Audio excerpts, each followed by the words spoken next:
Monsieur le Président de la RDC, Félix Antoine Tshisekedi, alias Fachi Béton, bonjour. C'est avec respect que je m'interroge à votre sujet. La RDC est une république. Je pense donc avoir le droit et la liberté de m'exprimer aujourd'hui. Et si vous avez de la considération pour votre peuple, je vous prie de bien vouloir répondre à mes interrogations. Après plus de 18 ans de souffrance avec l'ancien président, quand vous êtes arrivé au pouvoir, pour nous, vous étiez comme le libérateur, le sauveur, vu tout ce que vous et votre père avez promis aux Congolais. Cela fait plus de 5 ans maintenant que vous êtes président de la RDC. Je ne peux pas dire que vous avez rien fait, parce que déjà, je n'habite pas au Congo. Et puis, je ne me permettrai pas de minimiser votre mandat. J'ai même appris que grâce à vous, aujourd'hui en RDC, la maternité est gratuite, vous avez construit certaines routes, il y a des écoles qui sont gratuites. Franchement, c'est bien et merci pour ça.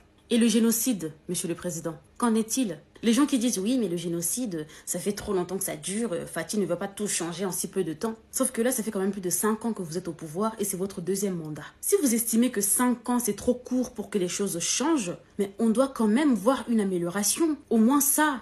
Sauf que là, c'est de pire en pire. Comment se fait-il? On doit attendre combien de temps au juste? 100 ans pour que les choses s'améliorent? Quand il n'y aura plus aucune femme ni enfant à l'est du pays? S'il vous plaît, ça sert à quoi de mettre la gratuité de l'école pour des enfants qui se font tuer après? Pour des enfants qui finissent à Kolwezi, à travailler dans les mines, dans des conditions horribles, périlleuses. Pour des enfants qui, même quand ils font des études, à la fin, ils n'ont pas de travail et ils finissent voleurs. Pour des enfants qui se prostituent à 8 ans à Pakadjouma à cause de la pauvreté. Pour des enfants qui finissent à la rue, Chégué ou Fazer, d'autres à cause des soi-disant pasteurs qui disent qu'ils sont sorciers.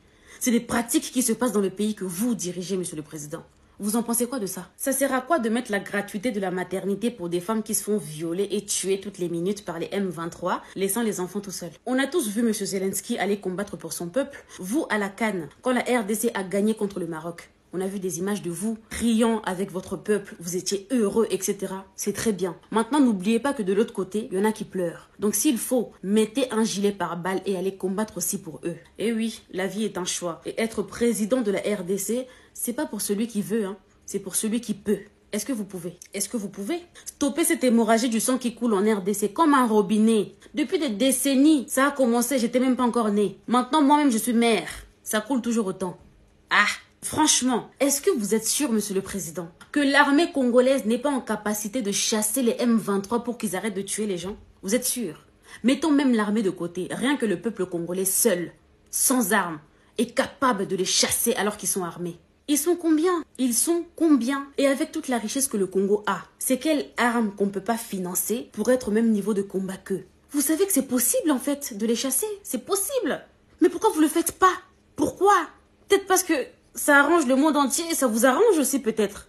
J'insinue rien, hein. C'est une question. Ça vous arrange? Mais pas nous. On en a marre de mourir. Et en plus de ça, toujours la pauvreté. Non, ça nous arrange pas. Encore une fois, je ne minimise pas votre mandat. Peut-être que vous avez essayé de faire des choses pour que la situation de la RDC et celle à l'est du pays change. Mais monsieur le président, peu importe ce que vous avez essayé de faire ou mettre en place, pour l'instant, c'est un échec. Résultat, le peuple congolais meurt toujours de faim. Le peuple congolais est toujours aussi pauvre et se fait toujours tuer tous les jours. On appelle ça un échec total. Alors maintenant, c'est urgent. Si vous estimez qu'en 5 ans, bientôt 6, vous n'êtes pas en capacité d'améliorer les choses en RDC, autant laisser le pays sans président. Au moins, on pourra dire, je sais pas, que le peuple congolais se fait tuer parce qu'il n'a pas de père de la nation pour le protéger comme Jésus protège les chrétiens. Mais tant que vous êtes là, ça fait trop mal. Un peuple qui vous a voté 2 fois, espérant un changement qu'il n'a toujours pas. Prez, aidez-nous quoi, Prez? Ah! Et puis, vous n'êtes pas seul, hein. Vos ministres servent à quoi? Les amis, au Congo, il y a tellement de ministres. La prochaine fois, je vous ramène la liste de tous les ministres. C'est impressionnant. Ils sont talébélés. Il y a des ministres, des vice-ministres, des vice-premiers ministres, des ministres délégués, des ministres d'État. Tout ça, là, ils sont payés pour quoi? Et puis, les ministres en question, on les a vus là-bas dénoncer, soi-disant, en faisant les gestes que les léopards ont fait. Mais c'est pas possible, quoi. Nous, peuple, on dénonce. Vous aussi, vous dénoncez. Mais vous dénoncez contre qui? C'est à vous de nous trouver des solutions. Donc nous on dénonce, vous aussi vous dénoncez. Mais finalement, qui va trouver des solutions? Qui va faire quelque chose? Qui va améliorer le pays? Vous êtes payés pour quoi? Mes chers ministres, vous dénoncez contre qui? Peuple Yandengini, ya Laurent Sokoko. Pour finir, monsieur le président, on vous voit dans des avions partout dans le monde.